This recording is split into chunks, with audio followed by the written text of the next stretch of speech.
pour travailler, pour détruire, il faut qu'il y ait une base. Et cette base, c'est la sorcellerie. Nous avons parlé sur ça et nous avons démontré les raisons pourquoi nous devrions travailler à la destruction de ces œuvres-là. Vous savez, j'étais avec, j'ai dit ça les vendredis, avec une amie qui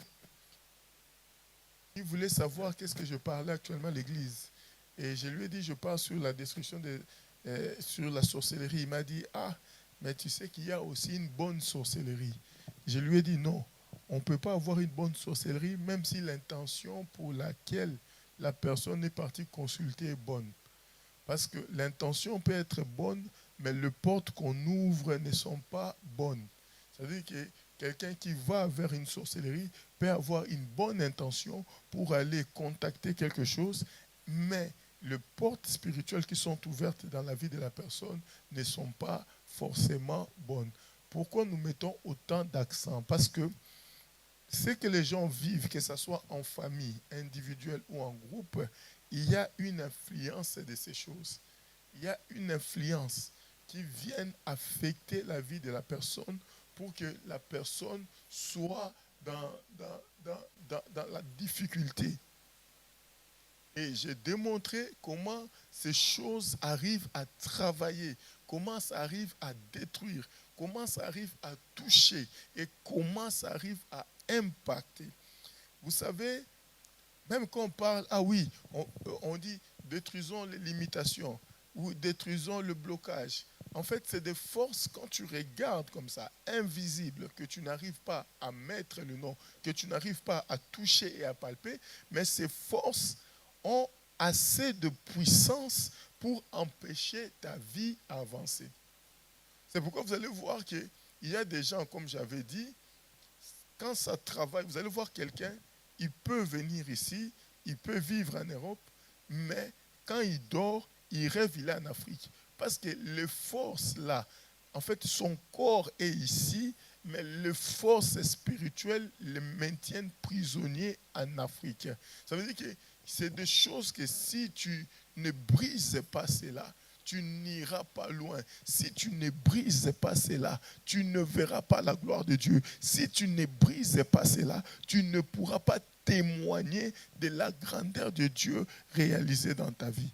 Donc c'est très important de détruire ces forces parce que c'est le premier moyen que les diables utilisent. Peut-être que quand je l'explique comme ça, tu vas dire, le pasteur se répète. J'accepte, je me répète, mais je me répète pour une très très bonne cause. Et vous allez voir, quand l'ennemi travaille dans nos vies, il ne travaille pas. En fait, il n'agit pas forcément de la même manière, mais l'objectif reste le même. C'est-à-dire qu'il ne va pas travailler de la même manière tout le temps. Parce que tu vas comprendre ses stratégies et tu vas te battre pour ne pas tomber dans le piège. Mais ce qui est sûr, dans toutes les manières qu'il va agir, l'objectif de l'ennemi, c'est de t'empêcher de vivre la gloire de Dieu dans ta vie. C'est empêcher de voir ce que Dieu a prévu dans ta vie, c'est réalisé. L'objectif, c'est empêcher de connaître la pensée de Dieu dans ta vie. L'objectif, c'est d'empêcher que tu puisses témoigner la grandeur de Dieu dans ta vie. Donc du coup, l'ennemi travaillera toujours de la même manière, et pas de la même manière, mais avec le même objectif. C'est pourquoi on dit, le voleur vient pour dérober, égorger et détruire. Donc la destruction étant un des objectifs de l'ennemi dans notre vie. C'est pourquoi vous allez voir, les gens, ils sont dans l'église, mais la vie qu'ils sont en train de vivre ne reflète pas la vie des enfants de Dieu. Parce que l'ennemi sait. Il sait. Et il amène toujours l'homme. D'ailleurs, aujourd'hui, je ne sais pas, il amène toujours l'homme dans l'intérêt que l'homme tombe. Parce qu'il sait que quand un homme tombe, quand il y a une porte qui est ouverte et que l'homme tombe, c'est fini. Et surtout quand l'homme pêche, par exemple contre Dieu, c'est fini. Il sait que la porte, elle est ouverte pour détruire la vie de cet homme. C'est pourquoi, en tant qu'enfant de Dieu, toujours faire attention. Chaque acte que je pose, est-ce que Dieu est derrière? Parce que si Dieu n'est pas derrière, ou si Dieu est contre toi, vous savez, appartenir à Dieu ne te donne pas la porte de vivre totalement la bénédiction. D'ailleurs, je l'ai dit le vendredi, la malédiction, ou les gens qui maudissent, ils maudissent facilement. Mais restaurer ce qui a été détruit. La destruction, c'est la seule chose qui arrive avec une facilité. Est-ce que quelqu'un comprend ce que j'ai dit? Je suis en train de parler à quelqu'un. Est-ce que quelqu'un comprend? La destruction, c'est la chose... Écoutez, quand vous regardez la maison ici ou l'immeuble ici, appelez ça comme vous voulez. Si on veut détruire, ça ne prendra pas beaucoup de temps. Mais quand vous regardez l'immeuble, la phase qu'on est en train de construire, ça fait plusieurs mois qu'ils sont en train de construire. C'est-à-dire que pour détruire, ça ne prend pas beaucoup de temps. Mais pour construire, c'est là le problème. C'est pourquoi vous allez voir, même quand Élie dit qu'il ne va pas pleuvoir, c'est facile. C'est pourquoi, attention en tant qu'enfant de Dieu, de tomber dans le piège. La Bible dit, toute parole, toute langue qui s'élèvera contre toi, tu la condamneras. Ça veut dire quoi? Une personne qui te maudit, elle sort une parole facile en te maudissant. Mais pour aller récupérer cette parole-là, la changer en bénédiction. Écoutez bien. Quelqu'un qui te maudit, il te maudit facilement en déclarant des paroles. Quelqu'un qui va aller voir un féticheur, qui va aller rentrer dans le monde des ténèbres, il le fera facilement en déclarant des choses aussi facilement et ça va te toucher. Mais pour aller bouleverser cette parole, c'est pourquoi vous allez voir, dans des vies où on vit, nos grands-parents, nos arrière-arrière-grands-parents, ils ont ouvert des portes qu'aujourd'hui nous on a du mal à fermer. Mais peut-être la porte a été ouverte juste par une poule. Par le sang d'une poule, avec quelques paroles. Mais l'impact de ces choses, on est encore en train de subir ça encore maintenant. Mais pourtant, et quand ils ont fait, ça a duré peut-être une nuit. Mais aujourd'hui, des générations après, ça continue. Et des fois, les gens, ils prient, ils ont du mal à changer ça. Parce que ça peut, vous savez, c'est pourquoi je vais parler, je vais partager ça. Quand nous regardons Nombre 23, Nombre 24, Nombre 24 et 25, quand Balaam s'élève pour aller maudire, vous allez voir, il va se buter avec un grand problème. Et ce problème sera Dieu. Balaam va se buter avec ce problème qui est Dieu. Parce que Dieu ne va pas permettre à Balaam de parler. Mais pourtant, les gens là sont enfants de Dieu et peuvent dire la malédiction sans cause n'a pas d'effet. Parce qu'au moment où il allait le maudire là, qu'est-ce qu'Israël avait fait pour le maudire? Rien. D'ailleurs, quand vous regardez, Israël va pécher après. Avec les idées que Balaam va donner à Balak. Mais au départ, quand il se lève pour aller, vous allez voir que Dieu va se lever au point d'empêcher même à Balaam de déclarer de mauvaises paroles. Il empêche même la bouche de Balaam de déclarer. Parce que Dieu sait que si Balaam ouvre cette porte, pour que Israël détruise la porte ou la ferme, ça devient compliqué parce qu'il y a des entités spirituelles qui s'ouvrent. C'est pourquoi chaque relation humaine que tu fais, que ce soit en amitié, que ce soit en mariage, que ce soit au travail, que ce soit aux collègues, que ce soit chaque relation, c'est une porte que tu as ouverte. En bien comme en mal, toi-même tu choisis. Très important. Et vous allez voir, dans l'alliance de Balak et de Balaam, vous allez voir que Dieu va s'opposer dès le départ. Dieu va s'opposer dès le départ.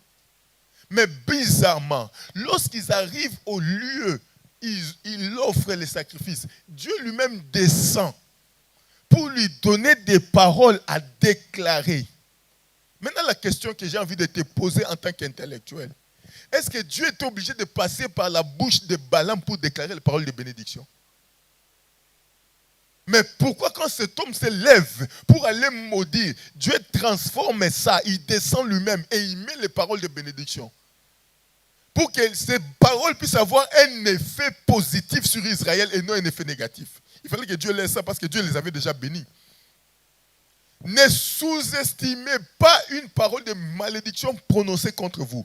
Ne sous-estimez pas quelqu'un qui a prononcé du mal contre toi. Ne sous-estimez pas chaque parole. C'est-à-dire que s'il faut jeûner 7 jours, s'il faut jeûner 20 jours, s'il faut jeûner 30 jours, jeûne jusqu'à ce que la puissance de cette parole-là tombe dans ta vie. Est-ce que quelqu'un comprend ce que j'ai dit?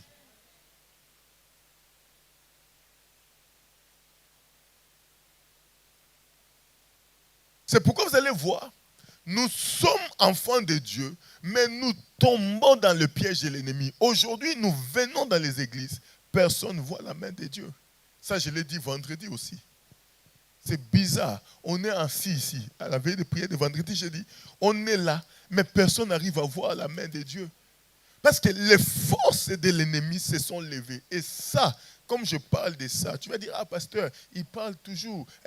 Moi, je veux la bénédiction. Je veux, moi aussi, j'ai besoin. J'ai aussi besoin de la foi là. Ce n'est pas le message de la foi qui me manque.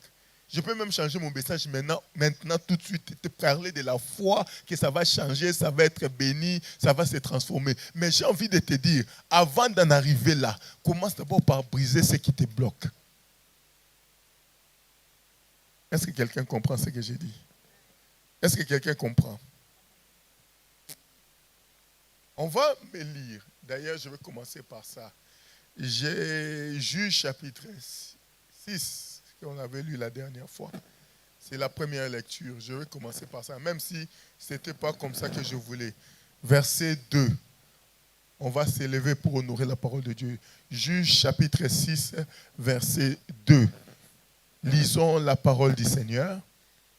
Je lis au nom de Jésus. Amen. Juge 6, verset 2. Maman répète, je lis au nom de Jésus. Parce que c'est au nom de Jésus, c'est la parole de Dieu. Ce n'est pas moi qui écris, ce n'est pas toi. Nous sommes en train de lire ce qui est écrit. Comme ça, on va tous accepter ce qui est écrit. Chacun peut regarder dans sa Bible pour voir est-ce que c'est vraiment écrit comme ça. Ah, maman, tu peux répéter la phrase. Je lis au nom de Jésus. Amen. Juge 6, verset 2. La main de Madian fut puissante contre Israël. Pour échapper à Madian, les enfants d'Israël se retiraient dans les ravins des montagnes, dans les cavernes et sur les rochers fortifiés. Verset 3. Quand Israël avait sémé, Madian montait avec Amalek et les fils de l'Orient et il marchait contre lui. Amen. On peut s'asseoir. On me remet verset 2. On va tirer quelques leçons avant de continuer parce qu'on parle sur la destruction. Verset 2, maman. La main de Madian fut puissante contre Israël. Écoutez bien. On dit la main de Madian fut puissante. C'est une main qui était puissante. La main de Madian fut puissante. Dis puissante. Puissante. Oh, les forces qui combattent ta vie, c'est des forces puissantes. La main, elle était puissante. C'est-à-dire qu'il y avait, dans la vie des enfants de Dieu, beaucoup marchent. Mais sur leur tête là, il y a une main puissante qui pèse sur eux. Les gens, ils marchent, ils ont l'impression de marcher librement. Mais quand vous lisez ça, vous allez voir, la Bible dit, pour échapper aux mendiants. C'est-à-dire que les gens, ils cherchent des solutions pour s'échapper à la malédiction, pour s'échapper aux difficultés. Regarde ta vie, comment elle est. Regarde ta vie. Beaucoup de gens ne comprennent pas. Regarde ta vie, comment elle est. Regarde. Tu cherches des moyens pour t'échapper. Tu cherches des moyens pour vivre. Tu cherches des moyens pour t'en sortir. Tu cherches des moyens pour être vu. Tu cherches des moyens pour vivre. Tu fais des études. Tu as des gros diplômes. Mais la réalité de ces gros diplômes, vous savez, On étudie pour avoir une bonne vie financière à côté. Mais regarde, tu pleures malgré tes diplômes. C'est-à-dire que tu cherches, tu te bats même pour tes enfants, pour toi, pour ton mariage. Pourquoi? Parce qu'au-dessus de ta tête, là, il y a une main puissante. C'est cette main-là. C'est ça la force de la sorcellerie. Cette force invisible là. Quand on dit la main fut puissante, quand tu regardes comme ça, tu as l'impression que vous êtes libre. Parce qu'Israël n'était pas captive. En ce temps, il n'était pas captif. C'est un pays où des gens vivaient librement. Tu pouvais aller au champ, tu pouvais aller planter librement. Mais le problème, c'est quoi? C'est-à-dire que le problème arrive au moment de la récolte. La Bible dit, les enfants d'Israël se retiraient dans des ravins, dans des montagnes, dans des cavernes et sur des rochers fortifiés. Ils allaient dans des endroits qu'eux pensaient être fortifiés. Ils allaient dans des cavernes, dans des endroits où ils pensaient se cacher. Mais ils n'étaient pas cachés. La Bible dit dans le verset 3, Amen, les gens de... Quand Israël avait sémé, Madian montait avec Amalek et les fils de l'Orient. Amen. Et il marchait contre lui. Amen. Amen. La Bible dit quand Israël avait sémé, Madian montait avec les Amalek, les fils de l'Orient. C'est pourquoi Madian c'est qui? Madian c'est la sorcellerie. Les fils de l'Orient, les Amalek, les fils de l'Orient et Amalek, c'est des forces en alliance qui viennent s'associer à la main de Madian. Madian, c'est le pouvoir central. Madian, c'est la colonne vertébrale. Madian, c'est la moelle épinière. Madian, c'est le fondement. Et sur ce fondement qui pèse déjà sur toi, la Bible dit, ils viennent s'accrocher d'autres puissances. Parce que sa main à elle-même suffit. Mais pour que l'action soit efficace, il faut une association des autres puissances. Et bizarrement, ces puissances-là ne viennent pas à tout moment. Ils viennent au moment de la récolte. Ils viennent s'associer pour empêcher une bénédiction. C'est-à-dire qu'au moment, vous savez, il y a des gens, tu peux venir à l'église, tu peux venir quelque part, tu peux honorer, tu viens tout le temps à l'église, tu as des difficultés, tu es là, tu plaires Dieu, tu as les difficultés. Mais les jours où ta bénédiction arrive, c'est les jours où quand tu rentres à l'église, là, le frère, la soeur qui est à côté, là, il dit, ah mais moi, je ne sais pas pourquoi on vient tous les jours à l'église. Hein. Il suffirait un jour que chacun fait sa vie, tu te déplaces. Et quand la bénédiction arrive, tu n'es pas là. Quand tu comprends, tu dis non, je dois revenir à l'église quand même. Parce que depuis que j'ai quitté l'église, je ne vois plus vraiment ma vie comme je dois quand même revenir. Les jours où tu reviens, personne ne te dérange. Les jours de la bénédiction, les jours de la récolte. Ces jours-là, quand tu viens venir chanter ici, c'est là que tu vas voir, c'est maintenant le jour où le pasteur va se fâcher sur toi. Ah, mais maman, pourquoi tu viens comme ça? Non, non, non, maman, rentre. Et puis là, tu rentres et dis, non, non, non, non, cet homme, il ne peut pas me parler comme ça. Moi, hein? Marie-Antoinette. Si on regarde les hommes, est-ce que celui-là, là, celui-là, là, c'est ton pasteur, que tu es en train de mettre dans le camp de celui-là. Amen. Est-ce que c'est lui-là? Est-ce qu'il peut me parler comme ça? Et puis, il a quel âge? Il a l'âge de mon fils, Antoine. Oh, toi, tu penses que c'est ta façon de travailler. Or, il y a des puissances d'orgueil qui montent dans ton cœur pour te séparer d'une bénédiction qui est en train d'arriver. C'est pourquoi j'avais démontré le vendredi ici. Quand on écoute le langage d'Élie vis-à-vis, le vendredi je l'ai dit, le langage d'Élie vis-à-vis de Anne, on a l'impression, ça minimise, on est en train de détruire la vie de quelqu'un. Je l'ai dit le vendredi, je l'ai dit aussi le mercredi. C'est-à-dire que comment quelqu'un peut aller prier dans le temple à 15 heures, et puis il y a un homme qui arrive qui lui dit, maman, attention, ce que tu fais là, tu as trop bu. Hein? Ce n'est pas à 7 heures. Même s'il faut être saoul, maman, c'est 15 heures. En fait, Élie est en train d'être traité indirectement en alcoolique. Pour lui dire, quitte là vraiment, c'est pas comme ça qu'il faut. Donc si Anne n'a pas la compréhension, qu'est-ce qu'elle fait? Elle prend ses bagages, elle sort, elle dit, maintenant son mari va lui poser la question, pourquoi tu es énervé? Ah, tu sais, chérie, j'étais vraiment en train de prier. Et puis je vois Élie qui est arrivé. Et puis Élie, il me dit, est-ce que toi, depuis que tu me connais, est-ce que tu m'as déjà vu avec un verre d'alcool? Amen. Depuis que toi, tu me connais, est-ce que tu m'as déjà vu avec un verre d'alcool? Et l'autre, elle allait dire quoi? Ah non, je ne t'ai jamais vu. Et puis, prends tes affaires, on y va. Non, elle a compris. Elle dit ceci, homme de Dieu, pardon, je ne suis pas saoul. Ça dit que, papa, ne me traite pas, je ne suis pas ce que tu penses. Mais c'est la souffrance de mon cœur qui est en train de me tourmenter ma vie. Et puis, bizarrement, la bouche qui l'a accusé indirectement d'être saoul, c'est la même bouche qui va parler pour sa bénédiction. Est-ce que quelqu'un comprend? Oh, les gens, ils viennent, ils ne comprennent pas que la puissance de l'ennemi dans ta vie peut t'empêcher de passer à côté de la bénédiction, que ce soit ici à l'église, que ce soit dehors. Parce que la main de la sorcellerie de ta famille, là, c'est la main des mendiants. Maintenant, les Amalek, les fils d'Orient, c'est les autres pouvoirs annexes qui viennent s'associer avec la colonne vertébrale de ta famille pour détruire ta vie.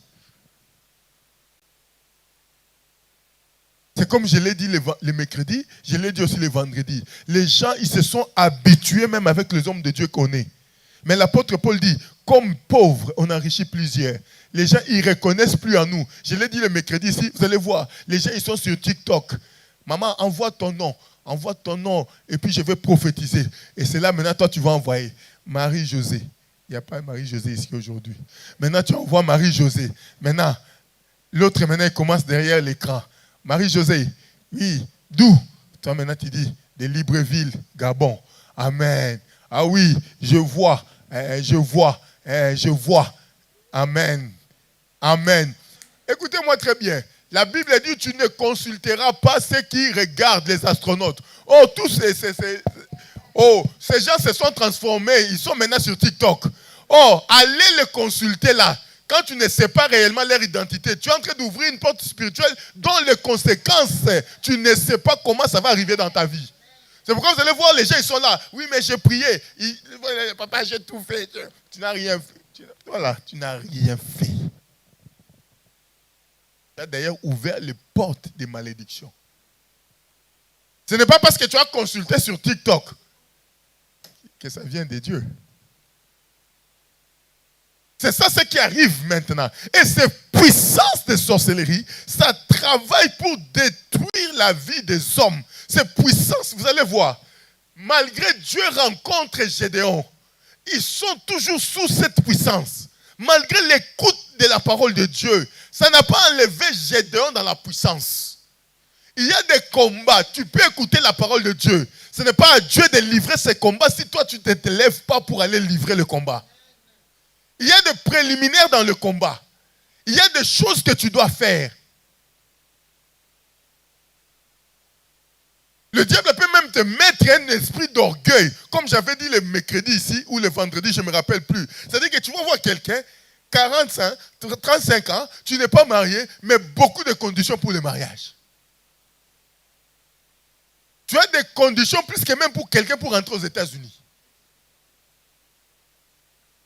Amen. Ah, moi, je veux un homme à 1m80 minimum. Oh, vraiment, 1m80 minimum. Mais toi qui parles de minimum de 1m80 là, toi-même tu as 1m57. C'est-à-dire aussi tes frères aussi ont 1m57. Maintenant, tes frères là, ils vont se marier avec qui? Tu as des conditions. Ah, moi, je ne veux pas un homme pauvre. Moi, je veux un homme riche. Je vais avec voiture. Mais toi-même, depuis que tu es là, ni voiture, toi-même là. Parce que tu es aussi un individu. Toi-même aussi, ni voiture. Oh, toi, tu penses que ce sont des conditions normales de la vie. Ah, il faut mettre des conditions, hein? C'est mon goût. Écoutez-moi bien. Quand la force de mendiant arrive, c'est pourquoi tu vas voir maintenant. Dieu a compris. Dieu peut cacher ta bénédiction dans 1m60. Mais toi, tu cherches 1m80 rempli de problèmes. Ta richesse va être volée. Écoutez, si tu n'as pas compris ces choses, tu vas te retrouver comme Israël. C'est la force de l'ennemi. Et vous allez voir, les gens sont aveuglés comme ça. Maintenant, quand ils vont ouvrir les yeux, à 40, ils disent, même s'il vient, je prends. Il était venu à 32 ans, tu n'as pas pris. À 50 ans. Maintenant, tu vas me donner du travail. De prier maintenant pour que tu puisses encore avoir le bébé. Tu es en train de me donner un travail. C'est-à-dire que les choses de Dieu, tant que ce n'est pas compris, un enfant de Dieu ne marche pas avec les regards. Un enfant de Dieu marche avec la révélation. Ah, moi je veux sportif, six-pack. Au lieu de venir le chercher ici, nous les frères, souvent on n'est pas trop dans ces histoires. Au lieu de venir chercher ici, va se basic fit ici à la sortie. Mets-toi seulement là devant. Comme ça, tu vas trouver ton six-pack. Six-pack. Je ne sais pas. Parce que regardez ici, c'est Abdal. Quand je regarde là-bas, c'est Abdal. Quand je regarde ici, c'est Abdal. Nous, on préfère seulement un là. Directement. Maintenant, toi, tu veux six. J'étais en train de faire des pompes dans ma salle de bain. Moi-même, là, après 15, je me suis dit, j'ai vieilli. Quand je voulais faire seulement comme ça, 16 là, je tombe moi-même, c'est moi qui m'en dit. J'ai dit, maman Sarah, pardonne-moi, Seigneur. Je me suis levé directement dans la douche. Amen, amen. Maintenant, si toi, tu cherches quelqu'un avec biceps, triceps, c'est pas chez moi que tu vas venir prendre ça. Mais dans les forces de la sorcellerie, tu risques de passer à côté quand tu regardes. Je vous ai toujours raconté mon histoire ici. Moi, quand j'étais avec maman Sarah, quand j'ai tenté, vous voyez, non? Amen, amen. Amen. Moi, je pouvais mettre la ceinture comme ça. Quand je serre là, je peux même la reprendre une deuxième fois. C'est vrai, je vous assure. Moi, mes photos. Mes photos, moi-même, des fois, quand je regarde ça, j'ai envie de dire comment j'étais dans cet état de la vie. Mais quand j'approche dans cette histoire, je vous ai toujours raconté ici, à côté, il y avait quelqu'un d'autre qui venait aussi. Parce que la fille, elle est célibataire. Bien aimé, ne jouez pas quand tu es célibataire. Là, ne pense pas que ça va se terminer comme ça. Tu grandis. Choisis dans le même dans lequel tu vas tomber. Tu risques d'avoir beaucoup d'enfants et puis tu viens te divorcer après. Tu risques de rater à côté de la personne parce que tu as regardé. Parce que la force de mendiant pèse sur toi. Au lieu d'être dans la maison, tu es dans la caverne. Beaucoup. Au lieu de vivre dans la maison, tu vivras dans des cavernes. Parce que tu n'as pas compris. Est-ce que quelqu'un comprend ce que j'ai dit? Mais quand je me suis approché, il y avait des amis à côté qui ne m'aimaient pas. Et ils ne m'aimaient pas pourquoi? Moi, j'étais trop biblique. Dieu a tant aimé le monde qu'il a donné son fils unique. Amen. Afin que quiconque croit. Je me rappelle des fois quand je parlais avec maman Sarah, j'ai dit, ma sœur.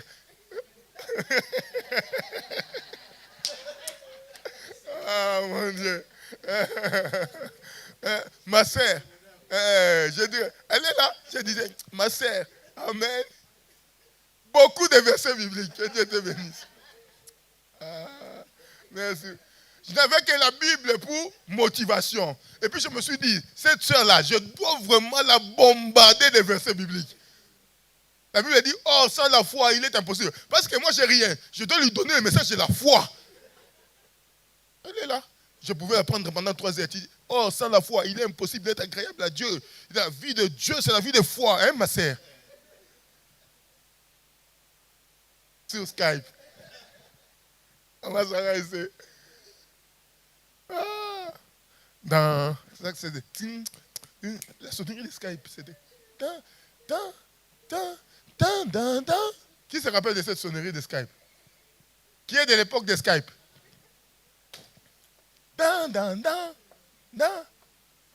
Amen. Et je pouvais rester comme ça, même jusqu'à 8 h du matin. Et puis j'allais seulement me laver pour aller à l'école. Comme ça, je me suis dit, vraiment, je bombardais avec le message de la foi.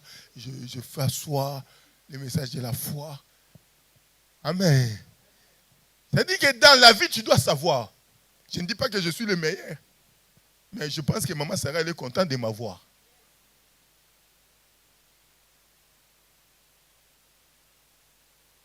Malgré mon abdal. L'abdal est venu après maman, c'est sa faute aussi. Parce que moi, je n'avais pas. Donc ça veut montrer que les forces des ténèbres, quand ils marchent contre ta vie, ils t'aveuglent même. Tu passes à côté. Tu peux venir même à l'église comme tu viens là comme ça. Les forces des ténèbres, quand ça marche contre toi, ça peut te monter contre moi. Mais pourtant dans ma bouche, j'ai la parole de la bénédiction. Oh, tu peux venir comme ça. Ah, pasteur, écoutez-moi bien. Même Dieu qui a l'argent, on lui offre. On va mettre un panier d'offrandes ici. Mais l'or et l'argent lui appartient. Ne passe pas à côté de ta bénédiction.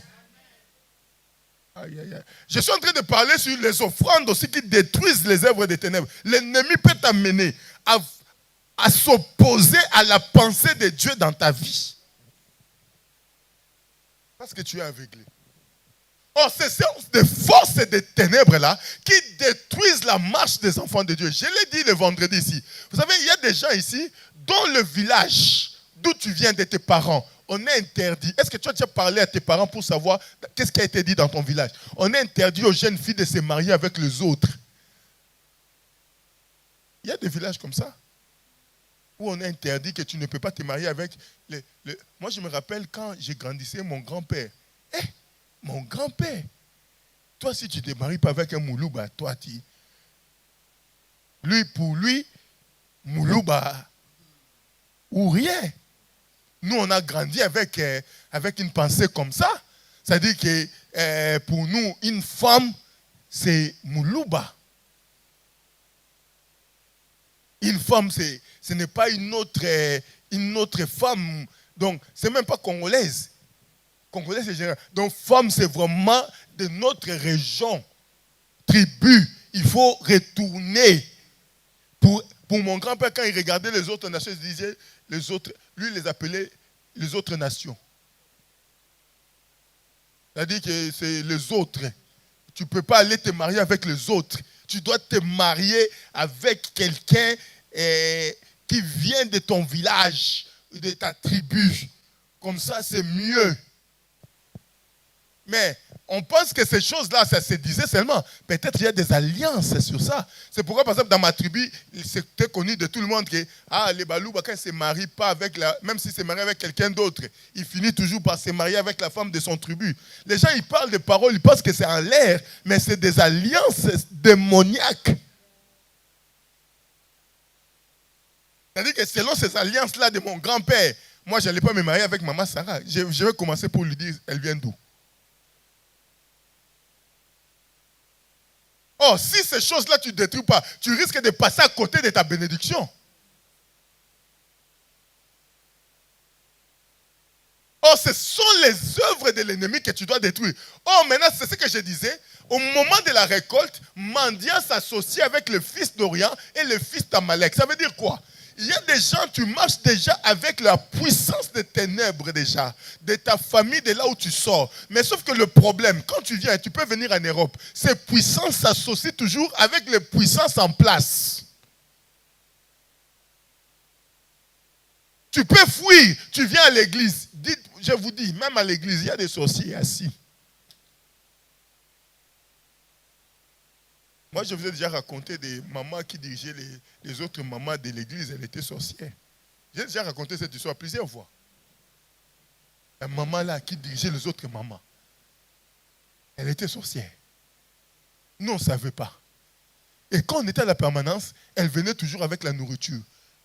Et puis elle aimait donner la nourriture. Elle n'amenait rien à l'église, c'est ma nourriture.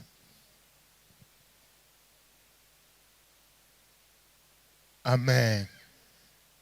C'est seulement, même si vous êtes à l'église comme ça, vous allez voir seulement, elle vient, oh non, je fais la semoule avec du poulet. Or, elle cherchait les moyens pour détruire l'église. Écoutez, un jour, veille de prière, comme on a fait le vendredi, ici, on était là. on avait fait le cercle. Je me rappellerai de ces jours comme si c'était hier. On a commencé. Alléluia, alléluia, alléluia. Ça a commencé. Et puis, au milieu de nous, il y a une personne. Dieu commence à lui parler. Au milieu de nous, en pleine prière.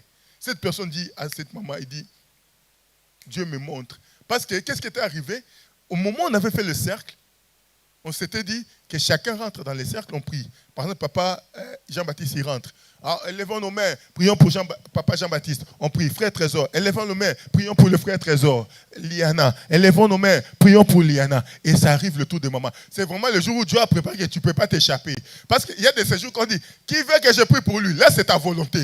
Maintenant, il y a de ces moments où là, Dieu veut que tu t'échappes pas là. Maintenant, Dieu a fait en sorte que tout le monde doit passer avant toi. Les gens sont en train de passer. Maintenant, tu es au milieu du cercle. Tu ne peux pas dire, moi, c'est ton tour. Tu dois passer au milieu du cercle. C'est ce jour-là que Dieu avait préparé pour elle. Elle passe au milieu du cercle. Élevons nos mains. Même requête. Prions pour maman X. On a commencé. Aïe, Seigneur. À un moment donné, pouf, Dieu prend quelqu'un. La personne qui était là commence à prophétiser. Dit, maman, pendant qu'on est en train de prier, Dieu me dit que tu es sorcière. Nous, il faut avoir le courage. La maman qui dirige les mamans. Amen, amen. Est-ce que vous imaginez? La maman qui dirige les autres mamans. Qui amène à manger à l'église. Et tous on sait qu'on a déjà mangé la nourriture là. Maintenant, quelqu'un dit qu'elle est sorcière. Amen. On était là, non. Nous-mêmes, on est non. Ça, c'est pas. Et puis, le prophète qui était là, pendant qu'on priait, il insiste. Il dit, le Seigneur me montre. Au moment où on est en train de prier, Dieu me dit, abandonne ce que tu es en train de faire. Sinon, tu vas rencontrer ma colère. Là, tu es là et ça devient sérieux. On ouvre maintenant les yeux. Tu sais, le prier là, ça devient sérieux. Parce que toi-même, tu sais, tu as déjà mangé quelque chose de cette maman-là. Amen, amen. Toi-même, là, dans ta pensée, là, tu sais que cette maman, si elle est sorcière, alors notre sort. Tu commences à demander ton sort. Ah, mon Dieu. Et la maman, elle dit, maintenant, la prière s'arrête. Ça fait un froid. Vous imaginez, là, on est en train de prier, maintenant, tu m'attrapes sorcier. Ça va faire froid, non? La maman nous regarde, elle dit, avec un calme olympien, mes enfants, moi je ne connais pas la couleur de la sorcellerie, c'est quelle couleur mes enfants? Et maintenant quand il a parlé comme ça, tous nos regards maintenant sur la personne qui avait parlé. C'est toi qui as parlé, non? Tu dois maintenant expliquer à cette dame, c'est quoi la couleur de la sorcellerie? Est-ce que quelqu'un comprend? On se tourne tous en regardant le prophète. Maintenant, quand on a regardé le prophète, il va prononcer deux paroles. Il va dire, si Dieu m'a menti, gloire à Dieu. Mais si Dieu ne m'a pas menti, ferme les yeux, on va prier pour clôturer. Et la maman, elle referme les yeux. Ça, je vous dis, c'est des choses que j'ai vécues. C'est des choses qu'on ne m'a pas racontées. Je suis témoin des choses que je raconte. Pendant qu'on est en train de prier, la parole de Dieu commence à parler dans la bouche d'un prophète. Dieu dit, comme elle a refusé devant mon assemblée de dire qu'elle est sorcière, je vais la tuer maintenant. Dieu dit devant tout le monde, comme elle a refusé d'accepter ça, parce qu'aujourd'hui j'avais choisi ça comme son jour de délivrance. Mais comme elle a refusé et elle a fait passer mon serviteur pour un menteur, je vais la tuer maintenant. Je vous dis, pour la première fois de ma vie, la maman, elle était à genoux. Elle monte plus ou moins 1 mètre en étant à genoux. Vous voyez le force là, comme les gens, j'ai vu, on était comme ça. J'ai failli fuir. Je me rappellerai de ces jours-là. Moi, j'étais comme ça. Il y avait le prophète ici, moi ici. J'ai failli me retourner. L'homme de Dieu me prend. Viens, Liana. Viens t'éteindre ici, Yaya. Donc ça, c'est moi. Je devrais avoir le même âge que Liana. Maintenant, imagine-toi, maintenant, tu es en train de voir des choses comme ça. Amen. C'est plus ou moins le même âge. J'ai failli maintenant fuir. L'homme de Dieu, pendant la prière, il a compris mon geste. Parce qu'on était tous dans le cercle. Quand j'ai failli me retourner, il m'attrape directement par la main. Il me tient. il me laisse dans sa main. La maman, Yaya, tu peux t'asseoir.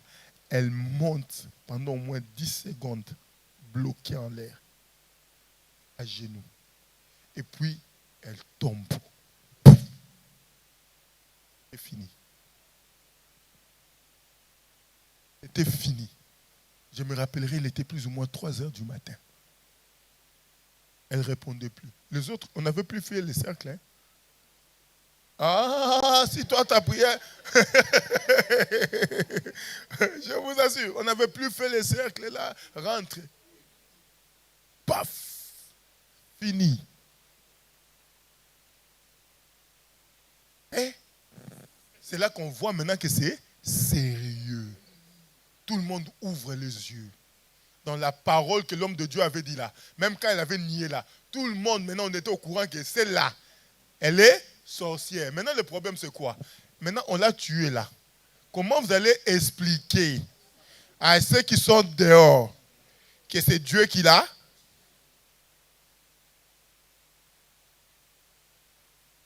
Amen. Comment vous allez dire aux gens, venez prendre, nous on lui a dit. Maintenant le prophète il nous regarde. Les gens avec qui on était là, le pasteur nous regarde. On était là maintenant, on fait comment? Nous, comme les Liana, rien à dire. On est seulement des suiveurs. Amen. Amen. Tu aimes la prière, mais tu suis. Tu n'as rien à dire. Ton avis ne compte pas. Tu es là, mais tu n'es pas là. Et l'homme de Dieu dit maintenant ceci. Si on laisse avec ces cadavres jusqu'au matin, parce que ces enfants sont au courant que leur maman est venue à l'église. La famille est au courant, elle est venue à l'église. Maintenant, on va amener cadavre comment? Comment on va expliquer ça? L'homme de Dieu a dit, on va se mettre dans la prière. On va supplier le Seigneur. On a commencé la prière. Je me rappellerai toujours. De 3h vers 5h15, Seigneur, pardonne. Seigneur, pardonne, ne nous laisse pas faire ça. Seigneur, ne fais pas ça. Seigneur, pardonne. Seigneur, pardonne. Maman, on a commencé à prier. Donc, le cercle là s'est arrêté là. Donc, on a commencé à supplier le Seigneur. Seigneur, ne laisse pas cette histoire comme ça. Seigneur, ceux qui sont dehors. Seigneur, je ne sais même pas le nombre de fois on a demandé pardon. Vers 5h20, comme ça. L'homme de Dieu va aller imposer les mains encore. Je ne sais pas pour la 40e fois, il était parti encore imposer ses mains. La personne revient à la vie. Mais ce n'est pas fini. Quand il revient à la vie, à 6h du matin, on s'est dit des au revoir. Au revoir avec la personne, chacun. Qu'est-ce que Dieu va faire? Comme c'était une femme d'un ancien militaire, son mari était décédé, elle habitait dans un camp militaire. Maintenant, sa voisine de maison dans les camps militaires, ce jour-là aussi, je ne sais pas qu'est-ce qu'elle avait mangé, elle était aussi partie en prière parce qu'elle voyait sa vie ne pas être claire. Elle avait ramené toute sa maison dans une autre église en prière. Regardez comment Dieu sait confondre les gens. Et maintenant en prière, là où ils étaient partis en prière, l'homme de Dieu va retrouver que l'un des fils de la dame qui était venu en prière était sorcier. Maintenant, en voulant chercher dans la prière qui a fait que tu deviennes sorcier, cet enfant va dire non, si moi je suis devenu sorcier, c'est parce que cette maman-là m'a donné la sorcellerie. Maintenant, imagine-toi maintenant, l'autre encore, son père encore en vie, militaire, en fonction, encore en vie, avec son arme à la maison. Et puis on vient de lui apprendre que son fils était sorcier. Et à cause de la voisine que nous, on avait prié le matin là, pour que Dieu les remette en vie. Tiens! Quand ils sont rentrés, et ils sont rentrés 1 heure après la maman, quand ils la trouvent, commence à la lapider. Elle a fui les camps militaires, jour comme ça, fui. Donc Dieu a confirmé par sa parole tout ce qu'il avait dit. Elle est déjà décédée, cette dame. Mais elle était à l'église. Elle servait Dieu à l'église. Mais le cœur était mauvais. Il faut faire attention. Même quand les gens se disent qu'ils sont à l'église, est-ce que la présence de Dieu est avec eux? Est-ce qu'ils ne travaillent pas? Est-ce que ce n'est pas des agents doubles? Parce que les gens, ils peuvent s'asseoir ici. Mais c'est des agents doubles. Pour t'enlever dans la bénédiction. Tout ce que moi je dis là, c'est pas bon. Même si je dis, on va élever nos mains. Ah, il va encore élever les mains. On a élevé les mains 7 fois. Écoutez-moi bien. La bénédiction arrive, la malédiction arrive une fois. Beaucoup plus facile parce que ça détruit.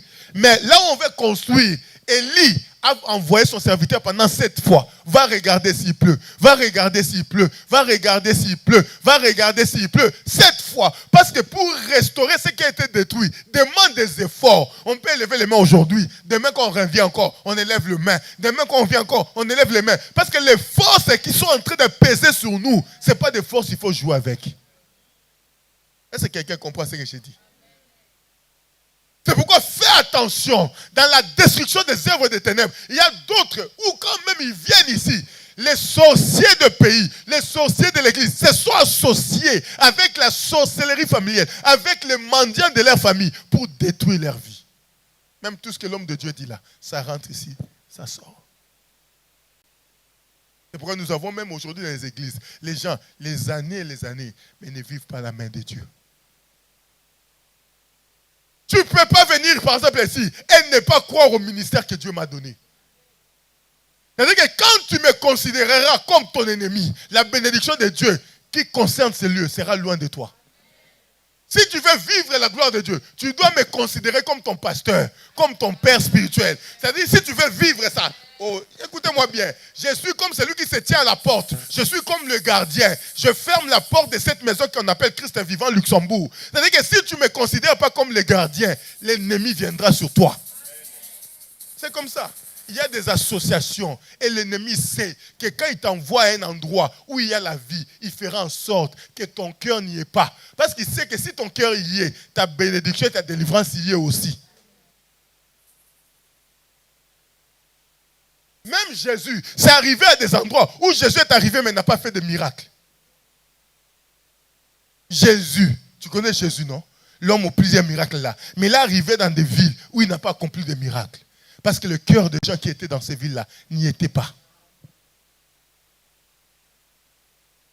C'est pourquoi dans la destruction des œuvres, nous avons parlé sur la prière. La prière, c'est la clé de la destruction des œuvres. Tu ne peux pas vouloir détruire ce que l'ennemi a sémé dans ta vie sans la vie de prière. Et voilà, même à l'église, les gens, ils viennent. Demain, ils ne viennent pas. Ce dimanche, on est plein. Ce dimanche prochain, il ne vient pas. Ne pensez pas que les gens... Non, c'est l'œuvre de l'ennemi pour détruire la pensée de Dieu dans ta vie. Or, ce que toi tu veux construire là dépasse même ce moment de prière. Tu ne peux pas détruire sans la vie de prière. Jésus, est-ce que c'est lui qui a payé? C'est pourquoi nous on n'a pas pu sortir cet esprit. Cette espèce, pour sortir de la vie de quelqu'un, il faut une vie de prière, il faut une vie de jeûne par rapport à cette espèce. Il y a des espèces où tu ne vas pas jeûner, mais il y a des espèces pour que ta vie soit libre. Tu dois multiplier le jeûne, tu dois multiplier la prière, parce que cette espèce-là est tellement puissante qu'elle ne sortira pas si tu n'as pas multiplié la vie de prière. C'est seulement dans les enfants de Dieu, ils pensent que tu sèmes aujourd'hui, tu récoltes aujourd'hui. Tu pries aujourd'hui, tu es délivré aujourd'hui. C'est bien, ça arrive. Pour certaines espèces, ça arrive. Tu pries aujourd'hui, tu es délivré aujourd'hui et tout est fini. Mais pour d'autres espèces, la Bible dit, si tu persévères où? Persévérer dans la foi, persévérer dans la prière, persévérer dans le jeûne. C'est lui qui persévérera jusqu'à la fin. Écoutez, c'est-à-dire que dans chaque chose, il y a une ligne. Et il y a une ligne de fin. Si tu n'as pas persévéré jusqu'à la ligne d'arrivée, même si tu étais premier de la course pendant toute la course, tant que tu n'as pas atteint la ligne, tu n'es pas premier. Oh, est-ce que quelqu'un comprend? Tu peux nous mener en course. Tu cours, tu es premier. Tu arrives à la ligne d'arrivée, tu t'arrêtes sans franchir. On ne te déclarera jamais vainqueur de la course. Or, la vie que Dieu nous a donnée, pour sortir de ces choses, nous devrions être dans la prière. La Bible dit, priez sans cesse, parce que votre ennemi, le diable, rôde comme un lion, et il cherche qui dévorer. Votre ennemi, lève-toi. On dit, jeûne, tu ne veux pas jeûner. Prie, tu ne veux pas prier. Viens à l'église, tu ne veux pas venir à l'église. Maintenant, tu veux quoi? Tu veux quoi? Si on te voit aujourd'hui, on te verra dans 10 semaines. Tu veux quoi? Et mon Dieu, tu veux quoi? Oh papa, ça ne marche pas. Ça va marcher comment? Tu ne crois pas. Tu ne fais pas ce qu'il faut. Écoutez-moi bien. Ta délivrance, ton combat, ce n'est pas, oh Seigneur, viens te battre pour moi. Qui t'a enseigné comme ça? Ah bah, je manque de force. Le peu là qu'on t'a donné là. C'est là que tu dois te battre avec. La guerre là, ce n'est pas Dieu qui va livrer. C'est toi qui vas livrer avec Dieu. Est-ce que quelqu'un comprend? Ce n'est pas à Dieu de venir commencer à livrer la guerre pour toi. C'est à toi de livrer ta guerre. Maintenant, la main de Dieu viendra te soutenir. Nous avons parlé de deux, les offrandes. Pour sortir de prison, ça fait partie, et j'avais donné l'exemple de ce roi de Moab qui a tué son fils, qui a sacrifié ce fils-là pour que la victoire soit dans son camp. Tu ne peux pas avancer si tu n'as pas développé cette notion. Tu ne peux pas être délivré. Si tu n'as pas délivré cette notion, tu n'en as pas. Tu ne peux pas.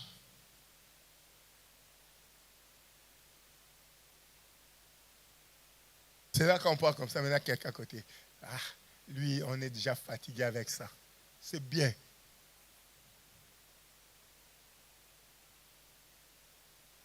Vous savez, dans les lois et dans le principe, tu ne peux pas accepter un principe, ne pas accepter l'autre. Surtout si ces principes-là sont liés pour amener à la délivrance. Et la troisième des choses que j'avais parlé, j'ai parlé sur l'obéissance à la parole de Dieu. Or, souvent, Dieu, on ne le voit pas. Mais Dieu parle dans la bouche de ses serviteurs. Si je viens chez toi, je dis que Dieu m'a dit, fais ça. Ah, c'est qui ce Dieu-là qui peut l'envoyer chez moi comme ça? Mais tu oublies que Dieu, tu ne le vois pas. Même si tu ne le vois pas là, je suis Dieu ici. Dieu, tu ne le verras pas, maman. C'est moi ici. Je ne suis pas Dieu comme Dieu le Père. Mais quand je parle de Dieu, je suis la porte par laquelle Dieu traverse pour atteindre ta vie. Je suis cet instrument par lequel que Dieu a choisi d'être là devant toi. Non parce que je suis un homme meilleur. Non parce que je suis un homme sans péché. Non parce que je suis un homme mieux que toi. Non, c'est juste parce que Dieu, dans sa divinité, là où il est assis là, il a compris que dans ce groupe de gens-là que nous sommes, la personne que je dois mettre pour diriger ce groupe de gens-là, c'est Serge. Et je passerai par sa bouche pour dire à mon peuple ce que je veux. Tu ne peux pas venir à l'église et ne pas accepter mon autorité. Tu ne peux pas venir à l'église et ne pas accepter ce que Dieu dit dans ma bouche. Quand je te dis prie, tu ne veux pas prier. Tu as désobéi à la parole de Dieu. Quand je dis on jeûne, toi tu n'as pas jeûné. Tu as désobéi à la parole de Dieu. Même si tu cherches la délivrance, tu ne l'auras pas. Parce que Dieu a dit de jeûner. Parce que tu as compris que pour l'espèce qui est en train de mener ta vie là, il faut un jeûne de 7 semaines. C'est Dieu. Quand l'autre vient à la rencontre du prophète, le prophète lui dit quoi? Va te laver au Jourdain 7 fois. En sortant, il a murmuré. Est-ce que là où je viens, est-ce qu'il n'y a pas l'eau? Mais pourquoi lui va m'envoyer que j'aille me plonger 7 fois dans une eau boueuse? Dieu ne fait pas en fonction de ton regard. Dieu ne fait pas en fonction de ta pensée. Dieu fait en fonction de sa parole. Dieu fait en fonction de sa parole.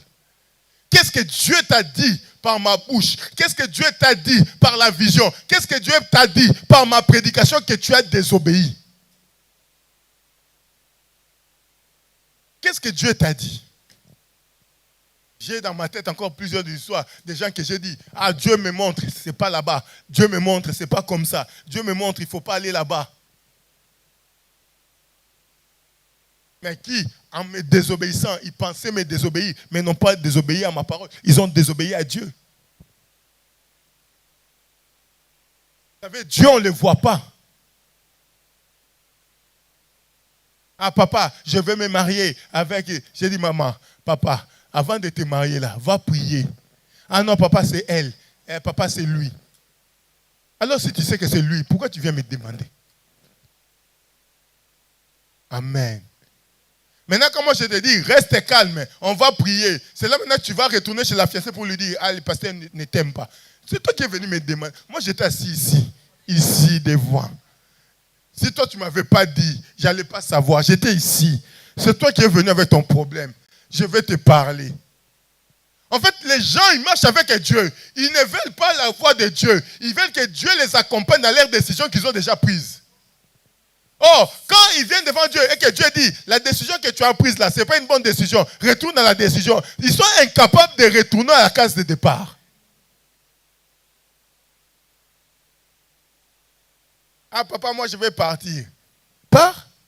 Maintenant, moi je commence à attendre que tu pars. Tu ne pars pas. Quand je parle de partir de l'église, papa, moi, je n'aime pas le mariage, là ça me tue. Je vais partir. Maman, gloire à Dieu, pars.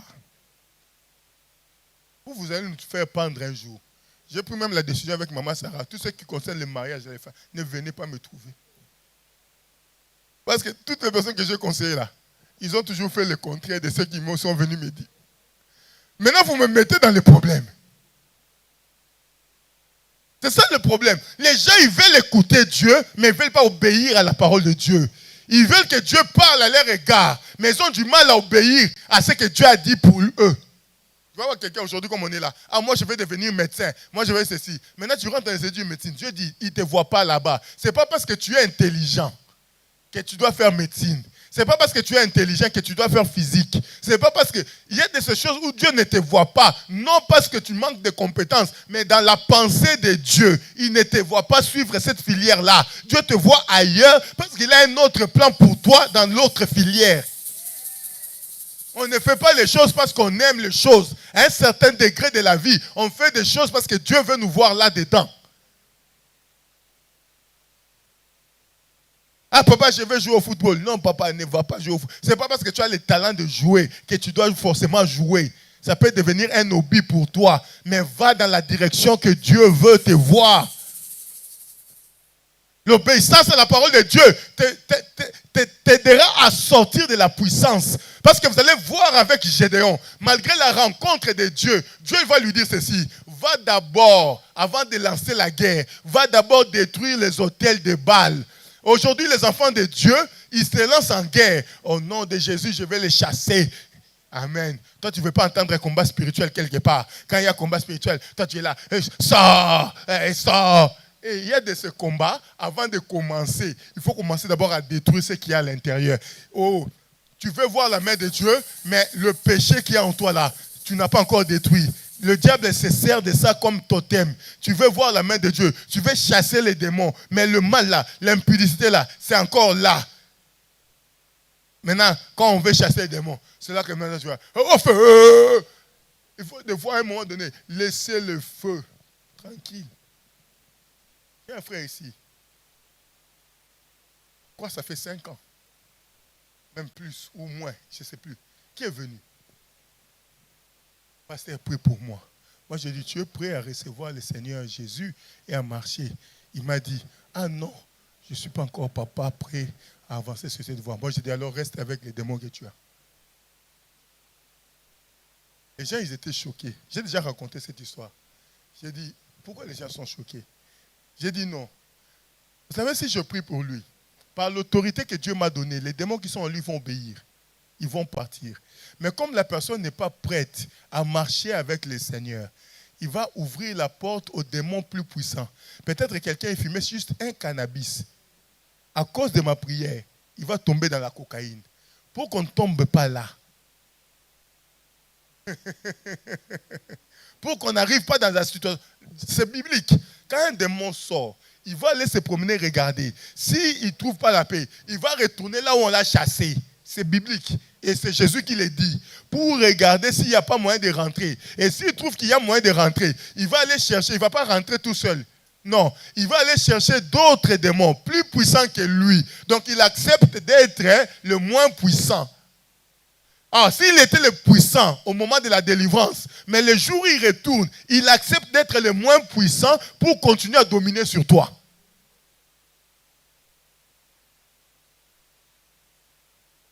Comment serait-il? J'ai dit non, je ne prie pas.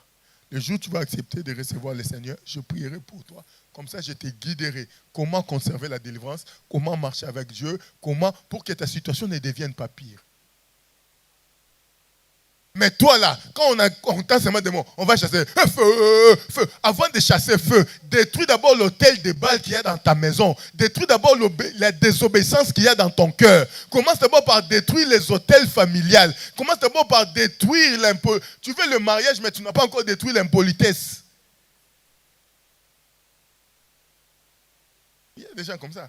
Ah Seigneur, bénis-moi dans le mariage. Mais tu oublies les mauvaises réponses que tu donnes aux gens. Toi, si on te demande même, sers-moi, oh, toi, tu n'as pas les mains pour te servir toi-même. Ça, c'est quelle réponse? Ça, c'est vraiment avec ça que tu vas aller au mariage. On t'a juste demandé, sers. Au lieu de dire, moi, je suis aussi fatigué. Ça suffit. Amen. Tu vois le problème avec toi? On peut accepter que tu es fatigué, c'est normal, c'est la vie. Mais pour toi, ce n'est pas ça le problème. Pour toi, le problème, c'est des réponses. Ah, maman, tu ne peux pas me servir. Et toi-même, là, tu n'as pas les mains. Tu as 2 mains comme moi. Est-ce que tu es obligé d'être méchante comme ça? Est-ce que tu peux... moi aussi, je viens de travailler comme toi. Moi aussi, j'étais chez le... j'étais au travail comme toi. Je suis resté debout. Comment veux-tu profiter du mariage si tu as encore un cœur comme ça? Tu veux le mariage, mais les gens qui s'approchent de toi... Ah, quelqu'un peut venir ici, c'est pas que maman Patricia est mariée. Tantine. Pourquoi vous rigolez? Tantine. 2 minutes. Au lieu d'être gentil, de dire, ah oui, déjà, même pour écouter seulement, et puis donner vous venez d'arriver seulement à l'église. Le premier jour, tu viens d'arriver, tu commences à me dire, Tantine, est-ce que tu me vois lécher le visage de Tantine? Quelqu'un peut se tromper. Il ne connaît pas ton âme. Il y a des choses, quand tu les cherches, commence d'abord par détruire l'hôtel de Baal qui est en toi. Toi, quand tu parles aux gens, tu parles mal. Pourquoi? Parce que la sorcellerie de votre famille là t'a donné une mauvaise bouche.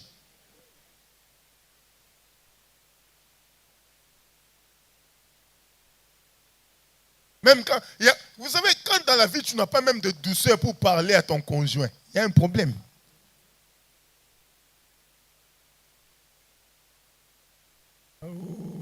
Est-ce que je peux avancer?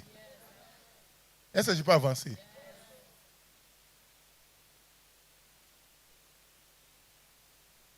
Tu veux venir à l'église, mais tu es incapable de faire le pâte. Toi, quand tu fais pâte là, c'est l'eau qu'on mange. Parce que ça boue vraiment. Ça boue. Oh, il y a une façon de faire les pâtes. Les pâtes, ça doit être un peu dur. Al dente, hein? Al dente. Al dente. Donc, tu dois manger les pâtes, tu dois sentir. Mais toi, quand on mange les pâtes là, et quelqu'un qui mange la bouillie du riz là, il n'y a pas de différence. Parce que toi, tu n'as pas fait al dente. Donc, avant de vouloir, commence déjà par chercher à mettre al dente dans ta cuisine.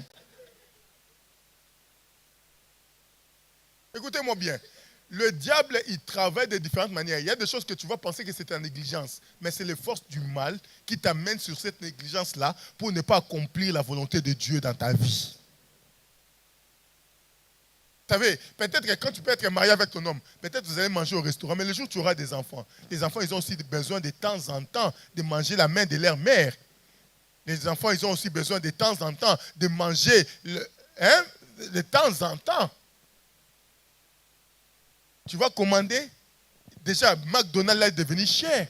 Moi, je parle des fois avec mes filles de temps en temps. Et on n'est que 5 à la maison. La fois passée, on a payé 97 €. Avec maman, on s'est regardé 97 € pour 5 personnes. C'est beaucoup. Maintenant, imaginez-vous si vous devez manger 5 euros par jour pour la nourriture à l'extérieur, fois un mois, c'est 3 000 euros. Est-ce que toi, tu as 3 000 euros à sortir tous les mois? Sans oublier le loyer, l'électricité. Même quand tu l'utilises, tu dois payer ici. Hein? C'est-à-dire que, sans oublier ça, c'est-à-dire que tu as des choses que tu dois briser en toi. Tu as des choses que tu dois briser en toi. Comment toi tu vas demander un homme intellectuel? Toi-même là, tu t'es arrêté à premier CO. Commence d'abord par briser, à chercher toi-même aussi des connaissances. Ailleurs, à gauche. Sois souple quand tu veux voir la bénédiction de Dieu. Ne mets pas de conditions comme si quelqu'un veut rentrer aux États-Unis. Sois souple. Apprends à répondre, apprends à faire, à détruire d'abord les œuvres des ténèbres. Apprends d'abord à aimer ton pasteur, à aimer ton église, à aimer ce que tu viens faire ici. Apprends ça. Personne n'aimera cette église plus que toi. Mais vous allez voir, les gens, ils vont aller s'associer avec les gens de l'extérieur pour détruire les pasteurs. Maintenant, ils sont assis. Ah, mais pourquoi tu vas là-bas? Ah, moi-même, je ne sais pas pourquoi j'y vais là-bas. C'est vraiment un escroc. Qu'est-ce que j'étais escroqué que je n'ai pas rendu? Vous savez, beaucoup de gens ont rencontré la malédiction. Non, parce que, écoutez-moi bien, même quand tu viens ici, parler en mal de ton homme de Dieu, un pasteur que je suis, ouvre la porte aux fils d'Orient, qui vont venir s'associer aux mendiants de ta famille.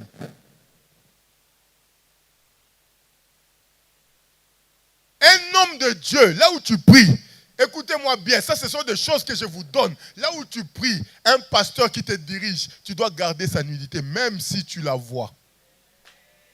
Histoire de Noé en est un grand exemple.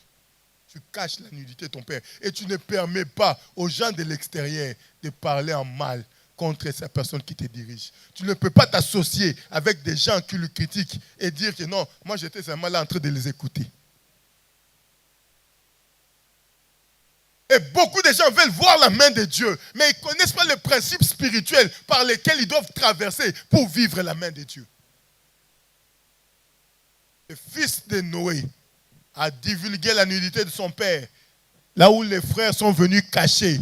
Mais ce qu'il a oublié est que l'alcoolisme, le drink, comment on appelle ça? Le fait d'être ivre. Le fait d'être ivre finit toujours par passer. Et le papa sera au courant. Et les jours où son père, jusqu'au jour d'aujourd'hui, la parole de Noé subsiste. Imagine-toi, Jésus-Christ est venu, mais il n'a pas enlevé la parole de Noé. Maintenant, si tu fais partie de la race là, pour sortir de là, toi-même tu dois fournir les efforts. Et que Dieu doit avoir aussi la grâce sur toi. Imagine-toi, Noé, cette parole, c'est dans Genèse chapitre 6, Genèse chapitre 7, Genèse chapitre 8. Mais entre Genèse, tu as eu Exode, tu as eu Lévitique, tu as eu Deutéronome, tu as eu Esdras, Juge, Josué. Tu as eu tous les livres qu'il y a là. Esther, Psaume, Zacharie, jusqu'au Nouveau Testament. Jésus lui-même est venu au Nouveau Testament. Dans tout est accompli là. La parole de Noé est toujours là.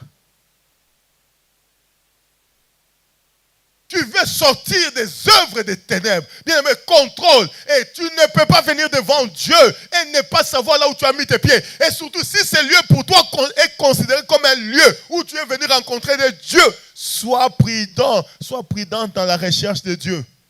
Sinon, tu risques que les forces que tu vas trouver ici s'associent avec le fils des mendiants pour détruire ta vie.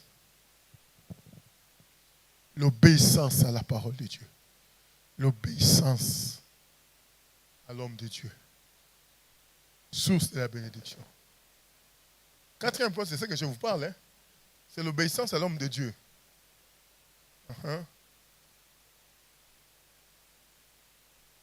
Dieu ne te délivrera que par un moyen de canaux ou de canal qu'il va utiliser. Écoutez-moi bien. La délivrance de Dieu ne viendra pas comme la pluie qui tombe dans le ciel. Non, il passera toujours par un homme. Il passera toujours. Ce n'est pas avec toi que Dieu va changer le principe. Pour sauver l'humanité, il est passé par un homme qu'on appelle Jésus. Écoutez-moi bien. pour sauver l'humanité, il est passé par un homme. Et plusieurs fois, en Israël, il passait par des hommes qu'on appelait les prophètes. Il passait par les hommes. Et Jésus, quand il est parti, il a crié, tout est accompli, mais bizarrement, il a laissé 11 hommes pour continuer la mission.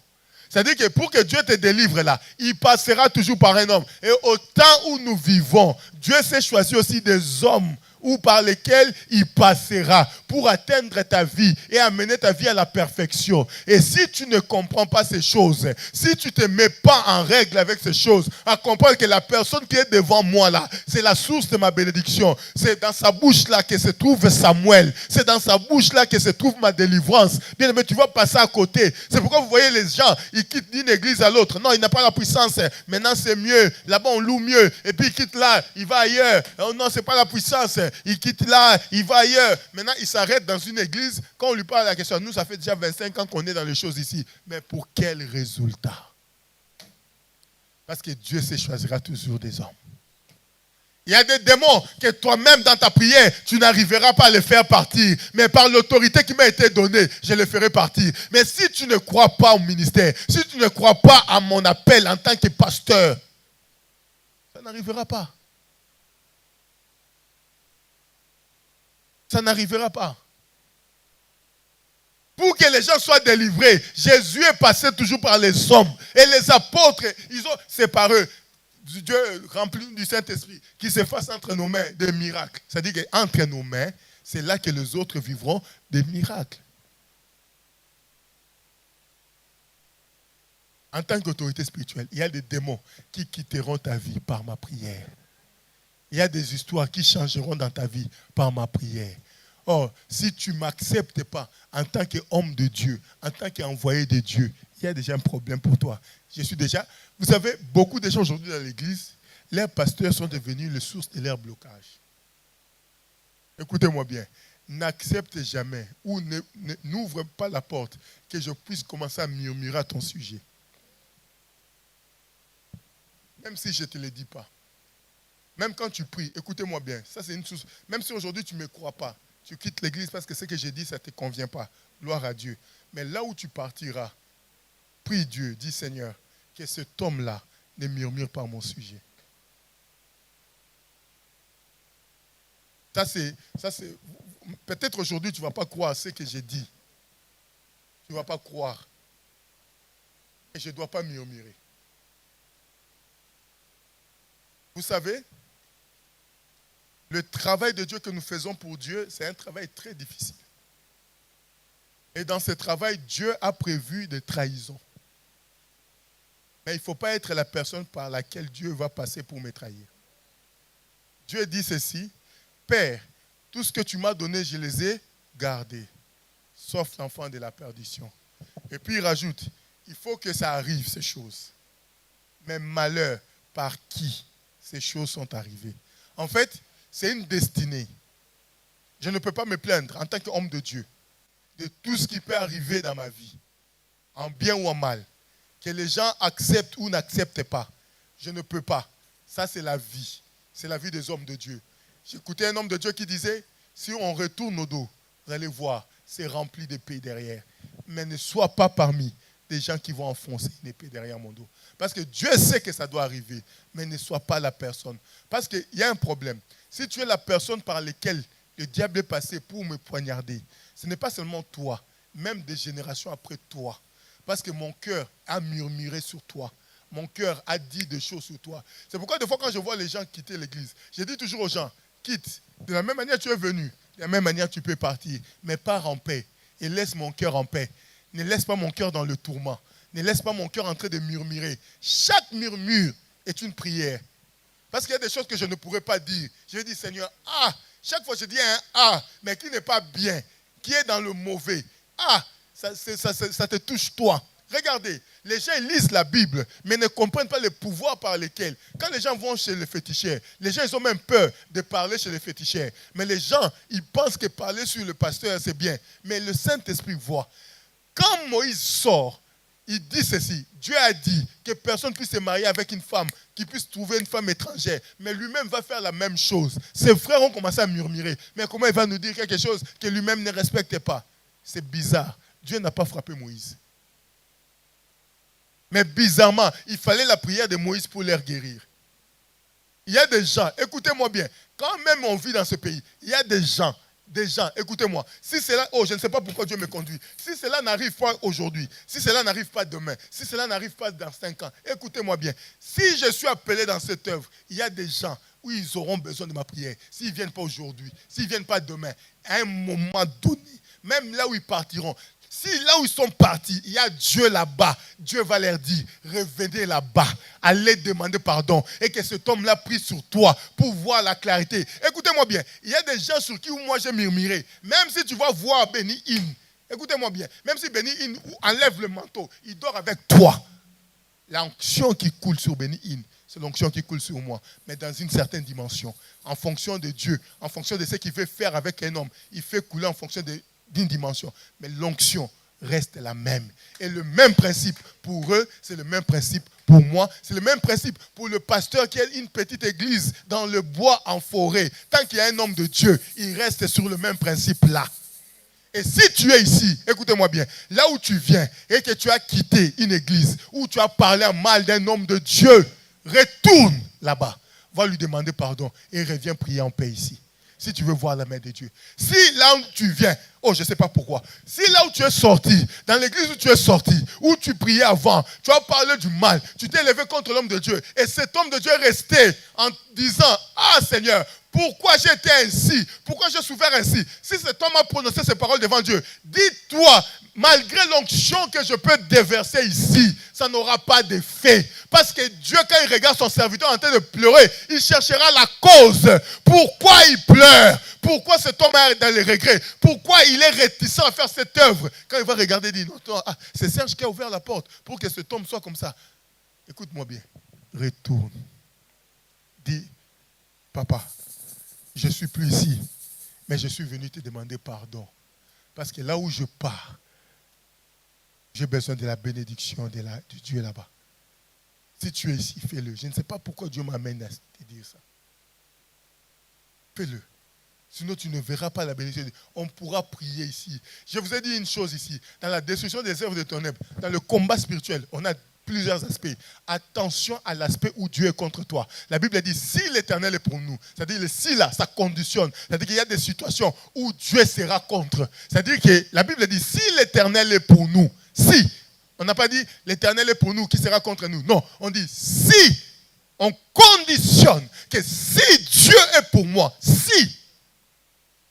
Aujourd'hui, nous vivons une époque où les hommes de Dieu sont banalisés, bafoués, piétinés par les fidèles. Ils viennent à l'église, ils se comparent avec les hommes de Dieu, ils les piétinent, ils sont l'objet de critiques jour et nuit dans leur maison. Au lieu de prier, au lieu de mettre leurs genoux à terre, de prier Dieu, d'invoquer Dieu. Non, et ils prennent la vie des hommes de Dieu, ils mettent à terre, ils mettent sur table, ils commencent à piétiner jour et nuit. Écoutez-moi bien, la Bible déclare, si l'Éternel, qui es-tu pour juger le oint de l'Éternel? Qui es-tu pour parler en mal de l'homme que Dieu a choisi? Critiquer un homme de Dieu, c'est critiquer le choix de Dieu sur lui. En fait, tu ne critiques pas un homme, mais tu critiques le choix de Dieu. Or, dans la destruction des œuvres des ténèbres, tu as besoin de ça. Si l'Éternel est pour moi, pour détruire, Dieu doit être avec toi. Mais si Dieu est contre toi, tu ne vas rien détruire. Parce que ce n'est pas les forces des ténèbres qui marcheront contre toi. Quand le roi d'Égypte n'a pas voulu libérer Israël, Dieu dit ici à Moïse, vous allez tuer, vous allez manger, et je ferai passer l'ange. Et la Bible dit, la même nuit, l'ange est passé. Et il a sémé la mort. Ça, ce n'est pas l'ange de la mort avec son souhait de s'aimer la mort. Mais ça, c'est une instruction de la part de Dieu. Dieu lui a dit, passe et sème la désolation. Et quand il est passé, il a sémé la désolation. Parce que là, même n'importe quelle prière, même si tu me rentres en prière 40 jours, tu ne les chasses pas ces démons-là. Parce qu'il ne vient pas en fonction de toi. Il vient en fonction de l'esprit le plus supérieur qui existe au monde. Donc il ne va pas t'obéir. Même si tu dis, au nom de Jésus, je te chasse, il ne partira pas. Parce que c'est lui qui l'a envoyé est au-dessus de tout. Or, dans la destruction des œuvres des ténèbres, l'obéissance à l'homme de Dieu est capitale. Et regardez, vous allez voir, partout Jésus est passé, partout, il a manifesté l'autorité. Et ceux qui l'ont refusé, il a dit, là où vous allez, si on refuse, partez. Ça dit tout. Vraiment, le quatrième point, l'obéissance à la parole de l'homme de Dieu qui est en face de toi. Que le Seigneur bénisse sa parole. Je ne sais pas, avant de quitter, si quelqu'un, je vais prendre une ou deux questions. On peut couper le direct. Je vais prendre une ou deux questions, s'il y en a. S'il y a quelques parties que tu n'as pas compris, je prendrai une ou deux questions pour répondre. Si quelqu'un a une question. Merci, vous étiez si nombreux à vous connecter à notre live. Je vous invite à liker, partager, commenter, abonnez-vous à notre chaîne et cliquez la cloche de notification. Je vous invite à nous suivre sur nos différents réseaux. Sur Facebook, Église Christ Vivant Luxembourg et sur notre page YouTube, tapez Serge Kalingai.